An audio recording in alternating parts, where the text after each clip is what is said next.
Bonjour à tous et bienvenue dans Parlement Hebdo. Bonjour Aude Morakini. Bonjour Mickaël, bonjour à tous. Nous allons développer toute l'actualité politique et parlementaire en 45 minutes. Et voici l'actualité de cette semaine, l'affaire du triple A. La France l'a-t-elle véritablement perdu? Oui, selon l'agence de notation Standard & Poor's. Non, selon Moody's. C'est à en perdre son latin. Les socialistes, en tout cas, sautent sur l'occasion pour critiquer le bilan de Nicolas Sarkozy. C'est dans ce contexte que se tient à l'Elysée le sommet social devenu sommet de crise. Au menu des mesures consensuelles sur le chômage partiel ou la formation des chômeurs. Nicolas Sarkozy est resté discret sur la question de la TVA sociale avec les syndicats. Il réserve ses annonces pour les Français. Ce sera à la fin du mois et à la télévision. Enfin, un texte qui crée la polémique au Sénat. La loi sur la négation des génocides sera-t-elle votée lundi prochain dans l'hémicycle? L'Assemblée nationale l'a déjà adoptée. La commission des lois du Sénat l'a jugée inconstitutionnelle.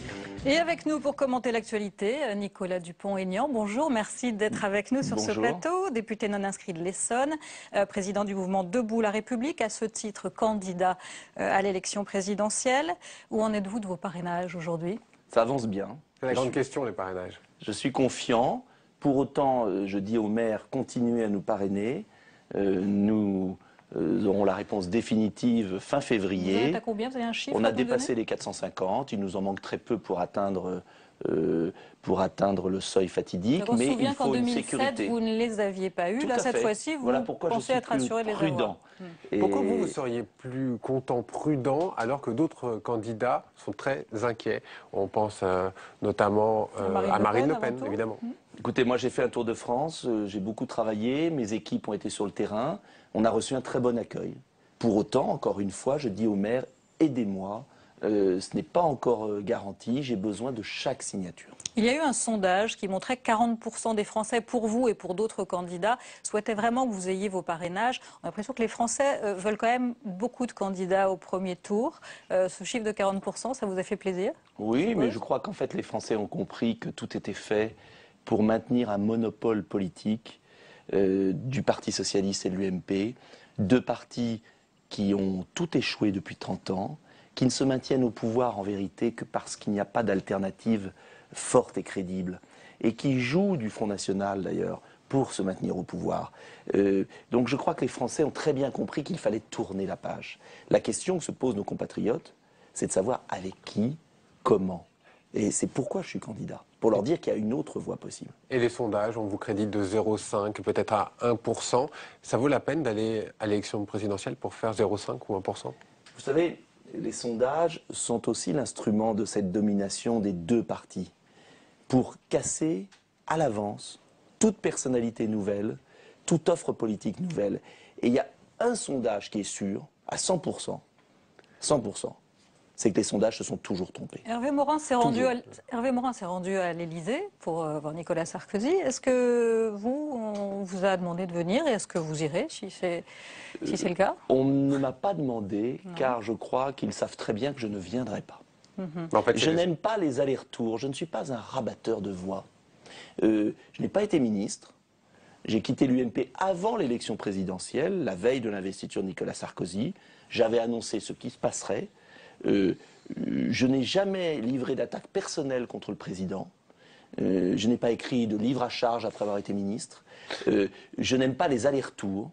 Je me fonde sur les idées, sur un projet pour mon pays qui est différent de celui de Nicolas Sarkozy. Mais vous avez des relations avec le président de la République quand même? Non, aucune. Mais il sait que je ne suis pas du genre à avoir besoin d'une tape dans le dos, d'une décoration ou d'un poste pour changer d'avis. Et si vous n'avez pas vos 500 signatures, même si ça a l'air bien parti? Les signatures. Et pour le deuxième tour, dans ces cas-là, il y a une consigne de vote déjà? Le deuxième tour, nous le verrons après le premier. Là aussi, on veut enfermer les Français dans un choix préétabli, un choix destructeur de la nation. Moi, je propose une autre voie. Laissez-moi la proposer. Les Français trancheront et je pense qu'on sera surpris. On va commenter l'actualité ensemble. Lundi, ce sont les suites de la déflagration, la perte du triple A.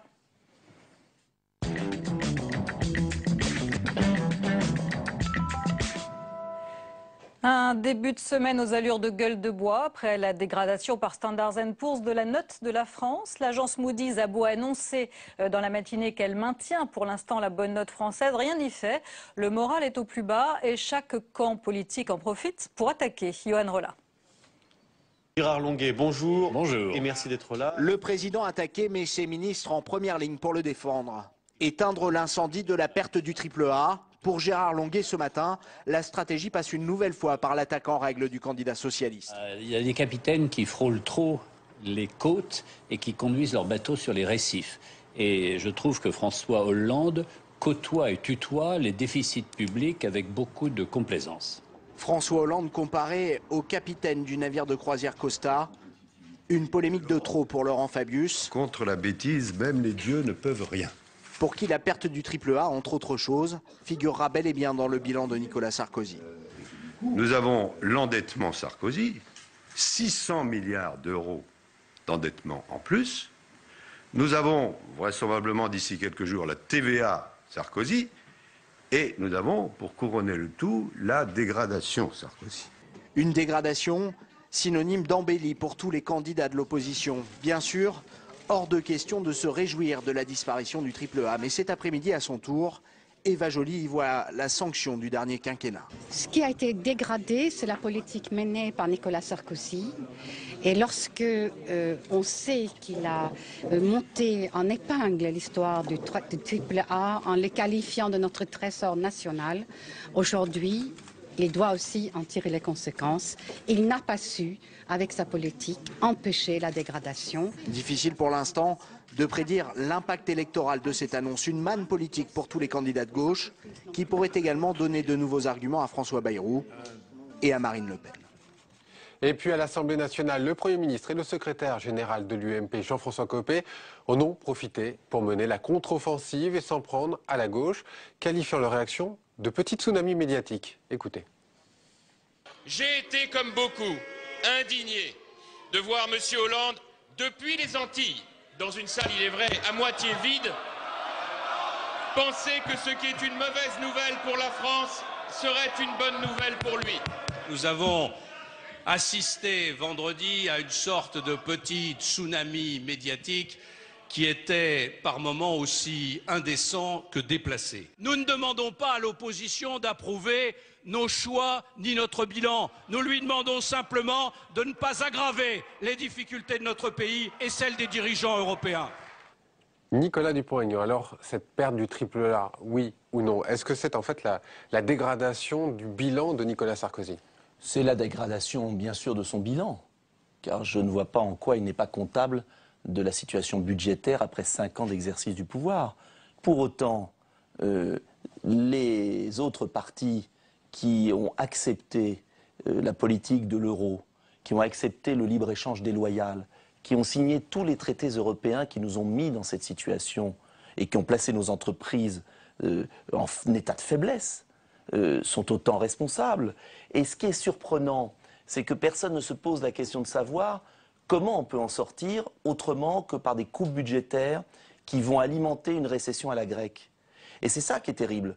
On a un gouvernement totalement hors course dans cette affaire, de mauvaise foi éclatante, mais on a une opposition qui n'a pas la solution. Moi, je vais proposer des solutions concrètes. Serait l'une des solutions que vous proposez aujourd'hui? La solution que je propose, c'est de se préoccuper de la création de richesses en France. On peut, c'est un peu comme une voiture qui avancerait plus. Il y a 2 solutions. Celle que nous propose l'UMP et le PS, en fait, c'est d'alléger la voiture. Alors on va supprimer le siège, le rétroviseur, la portière. On sera tellement mal dans la voiture, il est clair que c'est les souffrances pour les Français. Et puis il y a celui, comme moi, qui propose de renforcer le moteur économique.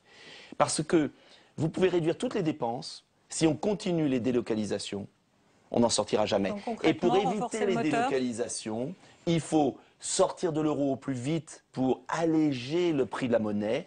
Et il faut aussi mettre en place un vrai protectionnisme intelligent, comme font tous les pays sérieux dans le monde, qui permettent de lutter contre la concurrence déloyale, l'esclavagisme, qui va ruiner toutes nos entreprises. Sortir de l'euro aujourd'hui, ça paraît presque de la folie. Si on voit par exemple les autres pays, comment on fait par rapport au commerce extérieur, au commerce intérieur. C'est inéluctable d'abord, c'est très proche. Et c'est au contraire la seule solution raisonnable. Peut-on sortir seul de l'euro? Mais sans on va notre sortir monnaie à plusieurs, puisque très vite, la Grèce va sortir, l'Italie va sortir, le Portugal, l'Espagne. C'est une question de mois ou d'années. Pour une raison très simple. C'est qu'on ne peut pas vivre dans un pays, dans une économie asphyxiée par une monnaie trop chère. Tous les exportateurs, tous ceux qui sont sur le terrain de l'entreprise voient bien que vous pouvez réduire les charges de 2%. Si vous avez une monnaie comme l'euro surévaluée de 20 ou de 30, c'est tous les marchés qui tombent. Et les délocalisations souvent pour cause dans quelques minutes. L'euro trop cher. Et puis vous me dites ça serait la catastrophe, mais moi je vous pose une question. Par rapport aux autres pays, par rapport à l'Allemagne notamment. Comment la Suède vit? Comment le Danemark vit? Comment la Pologne vit? Tous ces pays qui ont 4% de croissance, 4% de croissance en Suède cette année, la Pologne qui a eu la chance de ne pas avoir une monnaie trop chère, ces pays sont en dehors de l'Union européenne? Ces pays sont fascistes? Ces pays ont des barbelés autour d'eux? Non, ils vivent très bien. Des modèles économiques différents. Eh bien oui. Et c'est parce qu'on a abandonné notre modèle à nous de croissance. Donc on sort de pour l'euro, plus de nourrir protectionnisme. nos enfants. Parce qu'on laisse nos familles crever. Parce qu'on a nos industries qui ferment les unes après les autres, que notre pays va mal. Donc si on veut réduire la dette, oui, il faut faire cesser les gaspillages. Donc, oui, retour au franc. mais il faut aussi relancer la machine économique. Et donc, il faudra, moi je propose une solution que je crois sérieuse, qui est l'euro-franc, c'est-à-dire une monnaie commune. On passerait de la monnaie unique à la monnaie commune. C'est inéluctable, de toute façon ça se fera. Le tout, c'est de le faire rapidement, dans le calme, pour maintenir une coopération européenne intelligente, pour garder un échange avec nos partenaires, mais donner à nos entreprises de l'air pour exporter. C'est ça l'enjeu majeur. Allez, on passe au mardi. Gandrange, passage obligé de tous les candidats.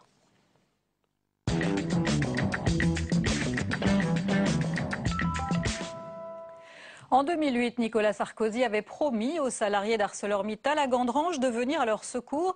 Quelques mois plus tard, une partie de l'usine fermait. Depuis, le site sidérurgique est devenu une sorte de pèlerinage en hommage aux fausses promesses du président Sarkozy. En ce mardi, les ouvriers voient donc arriver François Hollande. C'est un sujet de Chloé Buffard et Jean-Baptiste Daoulas. L'image se veut symbolique. Martine Aubry, François Hollande ensemble pour visiter une des dernières aciéries de Lorraine. Deux anciens rivaux, deux alliés, deux raisons pour dénoncer la politique de Nicolas Sarkozy. Une recette, elle ne vous le dira pas, mais moi je l'ai entendue. Une personne qui l'accueillait ici dans cette entreprise s'est tournée vers elle et lui a dit merci pour les 35 heures. En fait, nous sommes ici pour dire que l'emploi a été oublié par le gouvernement, la politique industrielle, et que François Hollande est celui qui porte le chemin de ce redressement productif et industriel. Le candidat socialiste a ensuite rencontré les syndicats d'ArcelorMittal. Vous signez une belle carte postale. Une entreprise que Nicolas Sarkozy avait promis d'aider en 2009 et qui a finalement fermé. Difficile pour ses salariés de croire encore au discours politique. Des promesses, tout le monde nous fait, le président au premier, et on sait ce que ça vaut. Nous, on a besoin de travail. François Hollande veut redonner du sens à la parole présidentielle. Donc je ne suis pas venu ici pour laisser croire que dès l'élection présidentielle, tout sera possible. Mais je suis venu ici pour dire que tout sera engagé, tout sera fait, pour que nous ayons la clarté dans les objectifs et la mobilisation des moyens. À la veille du sommet social, François Hollande s'est affiché aux côtés des ouvriers. Il a promis un dialogue plus ouvert avec les syndicats s'il est élu en mai prochain.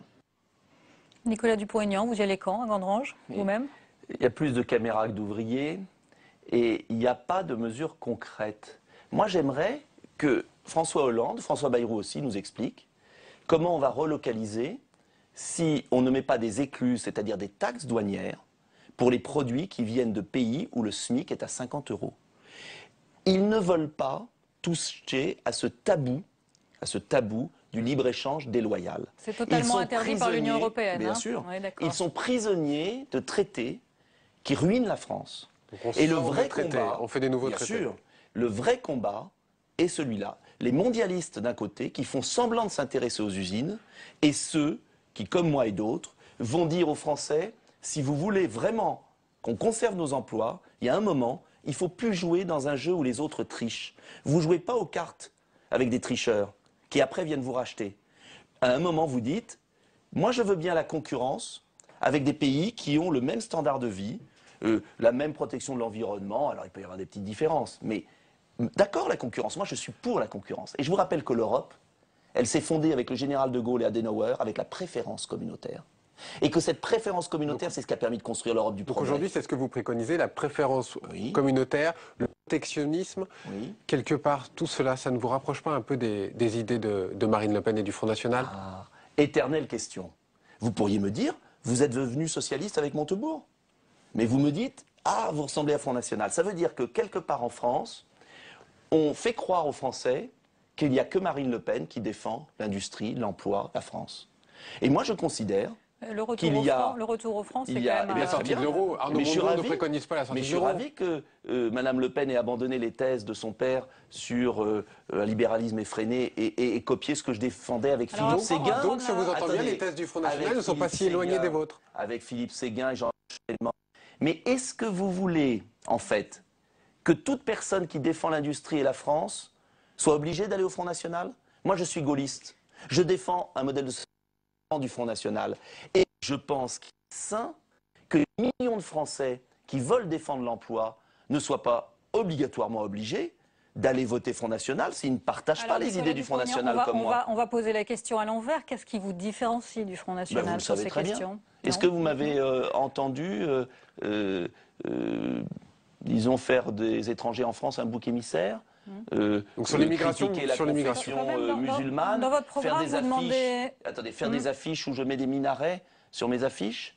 Est-ce que vous m'avez vu aller en Russie dire que Poutine faisait quelque chose de très bien, qu'il fallait dérembourser l'IVG, rétablir la peine de mort? Je suis un gaulliste républicain. Je suis ravi que nos idées protectionnistes triomphent dans l'opinion parce que nous sommes majoritaires en France. Mais il y a des différences et les Français doivent avoir le choix.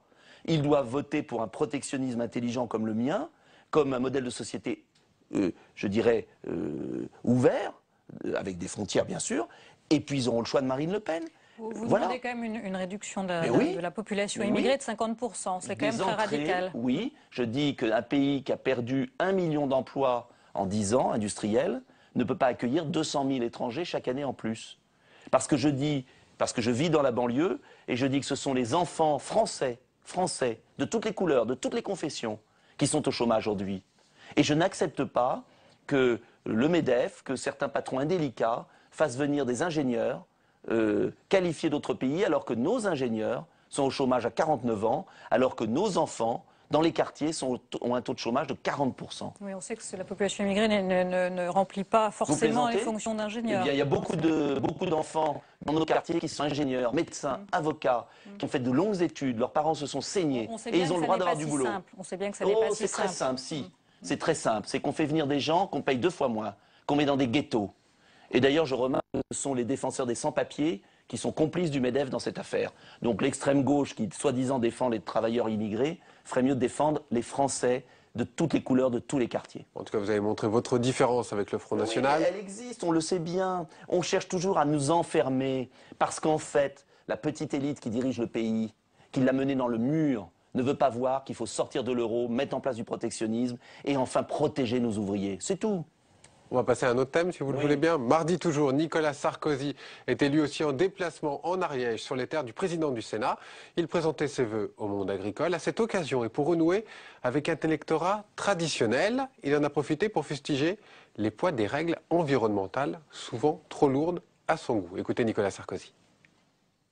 La préservation de l'environnement, ce n'est pas empêcher quiconque de faire quoi que ce soit.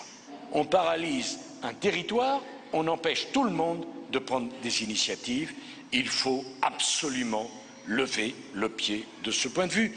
Ce que je dis sur l'environnement, je le dis également pour la chasse. Là encore, les chasseurs ne sont pas les ennemis. Ce n'est pas les adversaires de l'environnement. Nicolas Sarkozy, vous l'avez entendu, et l'année dernière au Salon de l'Agriculture, il l'avait dit, l'environnement, ça commence à bien faire. C'est électoraliste tout ça? Est-ce que... Moi, je suis convaincu que les Français sont tordus de rire en regardant ces images. Parce que qui a multiplié les contraintes environnementales sur les agriculteurs depuis 5 ans avec le Grenelle de l'environnement? C'est lui. Qui a accepté les directives de chasseurs qui contraignent les chasseurs en France? C'est lui.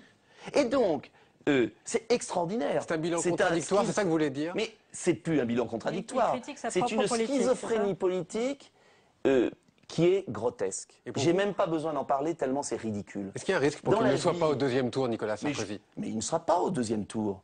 Parce que les Français ont quand même du bon sens. S'il est candidat pour l'instant dans ça. Ils ont quand même du bon sens. On ne peut pas les prendre pour des abrutis et des imbéciles. Nos concitoyens sont très éveillés politiquement. Ils regardent, ils analysent. On ne peut pas faire quelque chose et dire le contraire. Moi, je respecte tout. Je respecte quelqu'un qui n'est pas de mon avis. Mais ce que je demande, c'est de savoir qu'est-ce qu'il propose.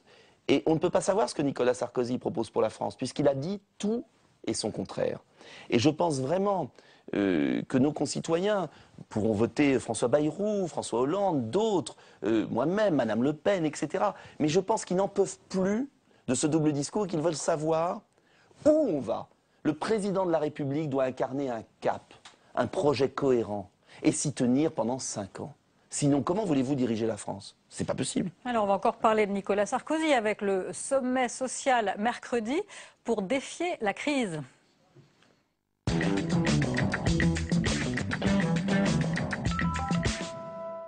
Il l'avait baptisé sommet de crise. Nicolas Sarkozy a réuni pour quelques heures les représentants syndicaux et patronaux à l'Élysée pour leur présenter un plan de défense de l'emploi chiffré à 430 millions d'euros. Pour ne pas gâcher l'ambiance, il s'est montré plus discret sur les sujets qui fâchent, comme la TVA sociale. Germain Andrieux. Patronat et syndicats réunis pendant près de 4 heures à l'Élysée. À l'arrivée, près d'un demi-milliard d'euros pour financer plusieurs mesures d'urgence. L'objectif de Nicolas Sarkozy est très clair, enrayer au plus vite la spirale du chômage à 3 mois de l'élection présidentielle. Tout faire pour maintenir en activité les salariés, fût-ce en activité partielle. Tout faire pour former les salariés pendant leur temps libre, forcé, plutôt que de les licencier. Nous avons également décidé un plan sans précédent de formation des chômeurs très éloignés de l'emploi. À la clé, une enveloppe de 150 millions d'euros pour la formation des chômeurs au-delà de 2 ans d'inactivité. Tous recevront une formation, un emploi ou un processus de resocialisation. Autre mesure clé, 100 millions d'euros pour la suppression des charges pour tous les jeunes de moins de 26 ans dans les TPE. Un succès côté patronat, une avancée insuffisante pour les représentants syndicaux. Ces mesures, la CFDT les prend, les utilisera, même si elles ne vont pas aussi loin que ce que nous avions souhaité. Il y a des sujets qui, selon lui, n'appellent pas négociation avec les syndicats. Dès lors qu'il y a des mauvaises mesures susceptibles d'être prises, à partir de là, on ne négocie pas, je décide. C'est ce qui risque de se produire dans les prochains jours. Aucun terrain d'entente n'a été trouvé pour le moment sur les 35 heures et surtout sur la TVA sociale. Sur ce sujet, comme sur celui du logement ou encore la taxe sur les transactions financières, des décisions seront prises avant la fin du mois, après consultation des parlementaires. Alors on va parler bien entendu de toutes ces mesures, mais côté réaction, le PS s'est empressé de réagir avec vigueur. C'est le cas de la première secrétaire, Martine Aubry, qui dénonce une opération médiatique. Autre réaction, celle du président du Sénat qui, au cours de ce vœu, s'en est pris directement à Nicolas Sarkozy. Écoutez Jean-Pierre Bell. Il a pensé qu'en ajoutant social à TVA, on pouvait peut-être faire croire un certain nombre de choses. Il a pensé que peut-être, c'est la technique de ce gouvernement, en disant on va augmenter de 4 et puis à la fin on augmente de 2, ben on va dire ouf, vous savez c'est l'histoire du fou qui se tape la tête contre les murs et quand on lui demande pourquoi il dit c'est bon quand je m'arrête. Bon, c'est un peu la technique gouvernementale. Vous dites quoi Nicolas Dupont-Aignan? C'est le sommet qui accouche d'une souris? Mais bien sûr, je rappelle aux Français que le gouvernement a donné 30 milliards d'euros aux banques en Grèce, 30 milliards d'euros, et qu'on va consacrer 400 millions pour indemniser des chômeurs partiels et recruter 1000 emplois au Pôle emploi qui ont été supprimés. Je voudrais quand même dire que ces emplois ont été supprimés au cours des 2 dernières années. Et je veux dire, tout ça n'est pas à la hauteur de l'incendie. Pour autant, le PS crie mais propose rien. Et je crois que vraiment nos concitoyens se disent mais qu'est-ce que concrètement on peut faire? il y a d'autres mesures que la sortie de l'euro et que le protectionnisme. Il y a des mesures pour nous muscler, nos entreprises. La TVA sociale, vous êtes plutôt pour, a priori, en tout cas sur les produits importés? Sur les produits importés, très bien. Mais la TVA sociale sur tous les produits qui va toucher les retraités, au moment où la France s'enfonce dans un cycle de récession, c'est une pure folie. Et je remarque d'ailleurs que les agences de notation, c'est intéressant de lire, sans en faire les boucs émissaires, comme certains en font des boucs émissaires. Qu'est-ce qu'elles disent? Qu'est-ce qu'elle a dit, Standard & Poor's? Elle a dit les dirigeants européens ont appuyé tellement sur le frein de l'économie qu'ils sont en train de s'engager dans une récession cumulative. L'enjeu, c'est d'inciter nos entreprises à produire en France. Et pour inciter nos entreprises à produire en France... Français, vous rejoignez François Bayrou, par exemple. Bayrou, d'accord, bravo, je suis ravi qu'il reprenne un slogan que j'ai toujours demandé. Mais il faut s'en donner les moyens. Et pour produire en France, je propose par exemple que l'impôt sur les sociétés, comme dans certains pays, soit divisé par 2 pour les entreprises de moins de 500 salariés qui investissent les bénéfices sur le sol français. Et ça, mais ça, il faut déroger aux règles européennes, ce que François Bayrou ne fait pas. Et c'est là où François Bayrou est entre deux eaux. Moi, je dis qu'il faut qu'un chef d'entreprise en France se dise un jour, tiens, il y a un nouveau gouvernement qui a pris 10 mesures qui m'incitent à produire en France. Et vous verrez que les chefs d'entreprise, ils veulent produire en France si on leur en donne les moyens. C'est ça l'enjeu. Dans votre programme, il y a aussi la proposition de limiter le salaire maximum à 36 fois le SMIC. Ça fait combien, ça, en salaire mensuel? Vous calculez, ça fait à peu près 50 000 euros. J'estime que, notamment dans les entreprises publiques, je parle des entreprises publiques, il est indécent de voir des salaires exorbitants. J'estime que les dirigeants des banques et que le gouvernement aurait dû rappeler aux banques, aux dirigeants banquiers, que quand on a divisé par 2 la capitalisation d'une banque comme la Société Générale, on devrait diviser son salaire par 2. C'est indécent ce qui se passe. Et là aussi, rien, toujours rien. C'est-à-dire ce sentiment que les efforts, c'est pour la masse du peuple français et que eux, il y a un très bon livre qui vient de sortir, je lui fais de la pub, La caste ou l'oligarchie des incapables. Ouais. Cette oligarchie française qui a mis le pays dans le mur et qui, elle, défend toujours ses privilèges. Ça suffit. Voilà pourquoi je dis qu'il faut renationaliser EDF et GDF, les fusionner, qu'il faut prendre une participation chez Total et qu'il faut arrêter avec ces monopoles privés. Pour la flambée des prix de l'essence. Oui. Donc par exemple, le Parti Socialiste propose du retour de la TIPP flottante. C'est un peu technique. C'est très bien. Donc vous seriez d'accord avec le Parti Socialiste? C'est l'évidence là-dessus. Quand le prix de l'essence augmente, la TVA augmente à proportion et l'État engrange des recettes. C'est une taxe sur l'essence, bien entendu. Bien sûr. Non, il y a 2 choses. Il y a la TIPP et il y a la TVA. Moi, je suis bien sûr pour qu'on ajuste la TVA, qu'il n'y a aucune raison que l'État fasse du beurre sur l'augmentation du prix de l'essence. Comme il n'y a aucune raison que Total et casser la concurrence en France. Aucune raison. Et autant je suis pour développer la libre entreprise, baisser les charges sur les PME, mais il faut arrêter avec ces oligarques qui sont en train de racketter le pouvoir d'achat de nos concitoyens. Quand je pense qu'EDF a acheté pour 15 milliards d'euros des centrales nucléaires pourries en Angleterre, qui est la plus mauvaise affaire faite par EDF, avec l'argent de nos concitoyens qui payent durement leur facture d'électricité, je dis, ça suffit. Il faut revenir. Mais vous plaisantez, EDF est à 80% public. Et l'État. Ce sont des décisions du gouvernement? Si je comprends bien, on laisse des oligarques, des gens en situation de monopole, faire n'importe quoi avec l'argent des Français. Parce que quand on paye sa facture d'électricité, c'est quand même l'argent des Français. Il faut dans notre pays un président de la République qui soit au-dessus des partis, qui soit au-dessus des intérêts, et qui gouverne en fonction de l'intérêt supérieur de la nation dont parlait le général de Gaulle. On va passer au mercredi, si vous le voulez bien, Nicolas Dupont-Aignan. C'est la confusion au Sénat. Le texte sur la négation des génocides sera-t-il voté? L'examen aura lieu lundi dans l'hémicycle. La question se pose alors que la commission des lois a rejeté cette proposition. Elle la juge non conforme à la Constitution. Toutes les explications sur cet imbroglio avec Margot Aubriot. La commission des lois a tranché, réunie ce matin, les 40 sénateurs rejettent une large majorité. Pour la commission, la proposition n'est pas conforme à la Constitution. Pourquoi? Parce que le Parlement, comme l'a dit fortement Robert Badinter, n'est pas un tribunal. Et parce que le Parlement, comme l'a dit avec beaucoup de force Pierre Nora, n'a vocation à faire l'histoire. Sur ce texte controversé, les divisions éclatent à droite et à gauche. L'UMP et le PS appellent à voter pour, mais c'était sans compter les réticences de certains qui n'entendent pas suivre les... Personnellement, au sein du groupe socialiste, je ne sais pas si on me l'accordera, mais je l'exercerai. Vous comprendrez donc que mon vote ira contre cette proposition. Attendez, moi on ne me donne pas de conseils comme ça, parce que ça serait des ordres, et moi je n'aime pas ça.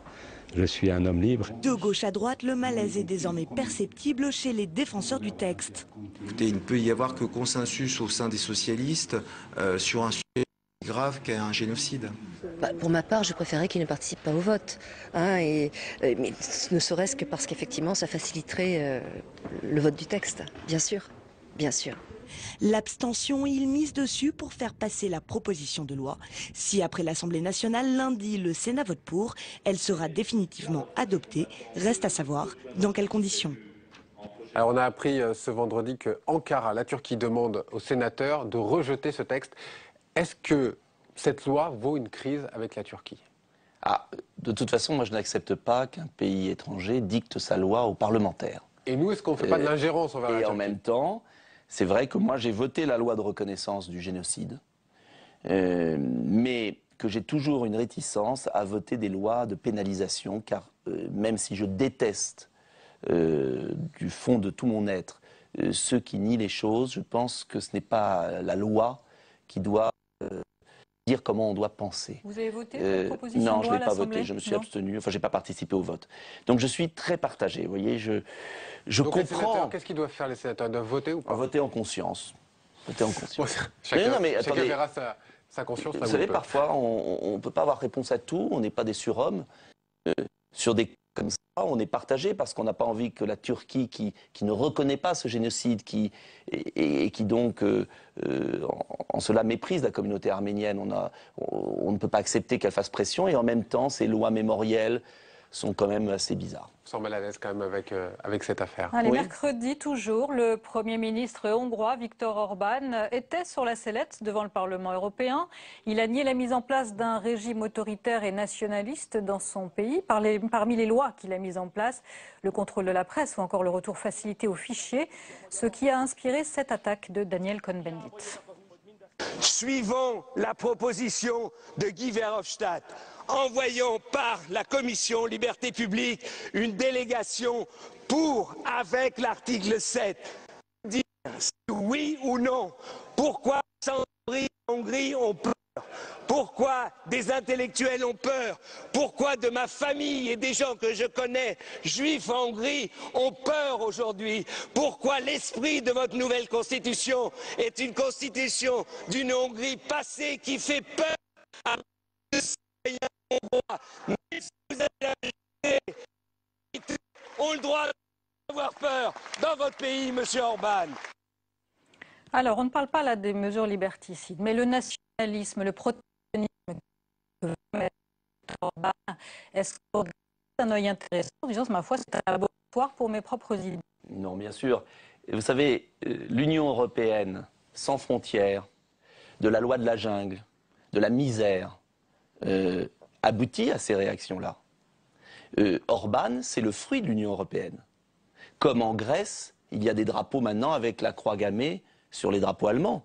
Comme les Allemands qui disent les pays du Sud, ce sont des feignants.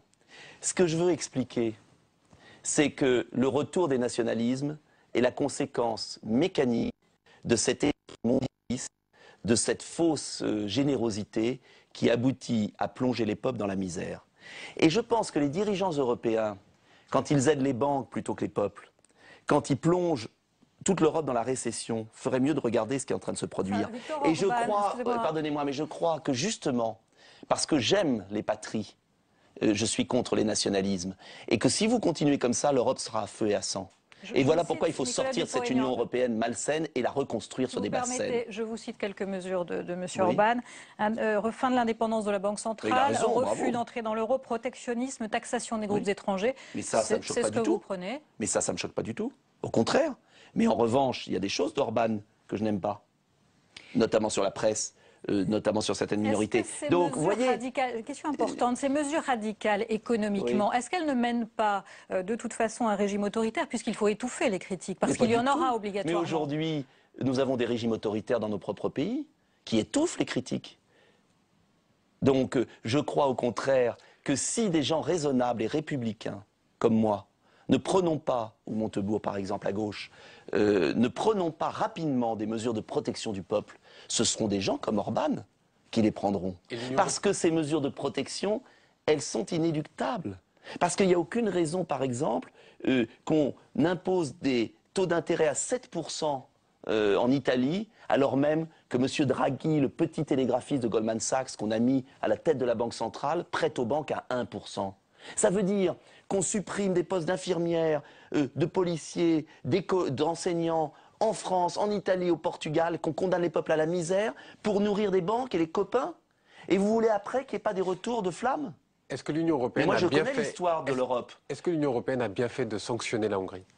Mais l'Union européenne a tort de sanctionner la Hongrie sur ses mesures économiques, alors qu'elle devrait plutôt sanctionner les mesures de Hongrie sur les droits de l'homme et ces questions-là. Justement, ça réactive l'ambiance populiste, on va dire. Mais ce que vous comprenez, j'imagine, c'est qu'un continent européen qui défend les plus riches, qui asphyxie les peuples et qui les conduit à la misère, va alimenter des réactions d'une violence inouïe. Et c'est là où les dirigeants européens et les petites oligarchies qui nous gouvernent... Pourquoi je me bats ici? Ma candidature à la présidence pour but, justement, d'offrir ce que Céline proposait, ce que Jean-Pierre Chevènement a essayé de proposer, un patriotisme tranquille, un patriotisme protecteur. C'est ça l'enjeu. Vous pourriez vous retrouver avec Jean-Pierre Chevènement, notamment? Mais je serais ravi qu'il me soutienne. Si jamais il était candidat... Je serais très heureux qu'il me soutienne. Et d'ailleurs, il se trouve, comme il y a des socialistes de chez Montebourg, des militants, des jeunes qui écrivent en disant on va voter, comme il y a des gens de droite qui me soutiennent, parce que l'enjeu, c'est plus le clivage droite-gauche, c'est le clivage entre les mondialistes qui nous mènent à la ruine. La France du non, c'est le retour. Oui, mais bien sûr. Mais bien ça sûr. va être ça la présidentielle. Mais bien sûr que ça sera ça. Le match retour. Le match retour, bien sûr. Et je ferai tout pour que les Français sachent que c'est un référendum sur le oui ou le non. Est-ce que vous votez ou est-ce que vous votez pour des gens qui veulent changer le système, le corriger dans la paix civile et dans la tolérance, bien sûr? Vous avez beaucoup parlé d'un homme au cours de cette émission, c'est François Bayrou. On va passer aujourd'hui, en tout cas, pas plus que d'autres. On va en parler à Nicolas Dupont-Aignan. Il appelle à la résistance.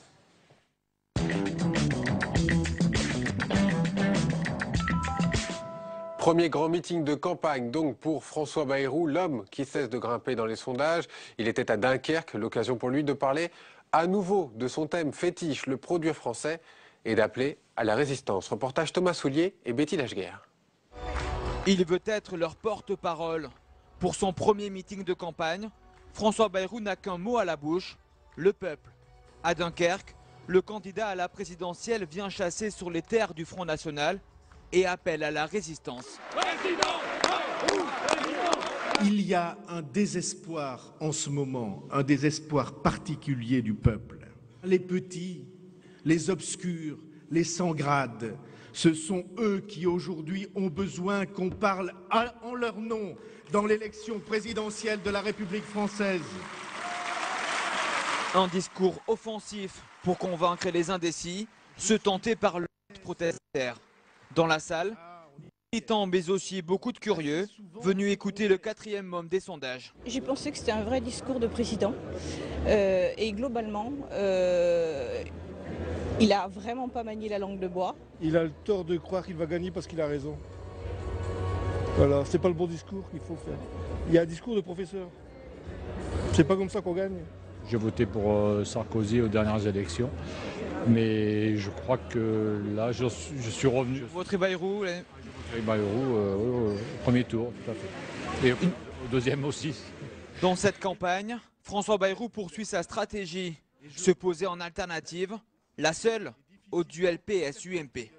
Ils ont le choix, effectivement, d'autre chose que ces deux candidats qui sont les candidats qui se renvoient la balle depuis un certain nombre d'années. Vont-ils choisir effectivement peut-être une pensée différente, une transgression que j'appelle raisonnable, qui est celle de François Bayrou? Je crois que c'est important aussi de le dire, y compris dans ces terres. Crédité jusqu'à 15% dans les sondages, François Bayrou poursuit son ascension, gravir les sommets, avec un seul objectif en tête, accéder cette fois-ci au second tour de l'élection présidentielle. Nicolas Dupont-Aignan, François Bayrou, c'est le 4e homme de cette élection. Il ne cesse de monter dans les sondages. Est-ce qu'il peut aller plus loin? S'il va plus loin aussi dans son revirement intellectuel. S'il s'agit simplement de faire acheter français et de faire un peu, ça me fait penser à ce qu'avait fait Jacques Chirac en 95. Quoi, manger des pommes, c'est ça? Non, mais la fracture sociale, etc. Ça veut dire que François Bayrou a compris le désespoir des Français. Mais si il reste dans sa contradiction, qui est de demander cela, mais en même temps d'être d'accord avec l'OMC, avec l'Union européenne, avec cette ouverture à tout vent, une fois au pouvoir, il fera comme les autres, il n'aura pas de résultat. Moi, je me souviens des discours de Nicolas Sarkozy qui m'avaient séduit entre les deux tours, notamment sur l'euro, dans les Ardennes. Très beau discours de Henri Guénaud, Nicolas Sarkozy dans les Ardennes. Et puis une fois élu, il est allé signer Lisbonne, il s'est couché devant l'Allemagne, il s'est couché devant M. Barroso et M. Trichet. Donc le problème de fond, ce ne sont pas les discours, ce sont les actes. Et moi, j'attends justement de la campagne présidentielle et de ma candidature de dire à tous les candidats, ne faites pas semblant. Et moi, je vais proposer de vraies mesures protectionnistes. Sortie de l'euro. Voilà le vrai enjeu. François Bayrou ne cesse de proclamer qu'il veut un gouvernement, ou en tout cas un esprit d'union nationale. S'il vous appelle dans ce gouvernement, vous y allez? D'abord, François Bayrou n'est pas encore élu. Je suis dans candidat. Une hypothèse où? Je n'en sais rien. Je ne suis pas là pour ça. Moi, mon seul objectif, c'est de montrer aux Français qu'une autre politique est possible. C'est de montrer aux Français qu'ils ne sont pas condamnés à souffrir dans cette politique, je dirais, de Laval 1935. C'est-à-dire toujours plus de souffrance pour le peuple, toujours plus de privilèges pour les autres. Ça ne peut pas durer. Et d'avoir des solutions. La thèse François Bayrou, Marine Le Pen, qu'il ne cesse de monter, qui est à la une de cette semaine du magazine L'Express, et pourquoi pas eux? Pourquoi est-ce qu'à votre avis, ni François Hollande, ni Nicolas Sarkozy ne peuvent être au deuxième tour? Écoutez, j'ai dit avant l'Express. Donc je suis content que l'Express va demander des droits d'auteur. J'ai dit ni l'un ni l'autre ne seront au second tour. Je le dis comme ça, je dis les Français ne veulent plus de frères siamois qui en fait défendent la même politique, qui acceptent les mêmes contraintes et les mêmes règles du jeu, et qui en même temps font semblant de s'opposer, et qui sont eux-mêmes responsables, en fait depuis 1981, de cette dérive.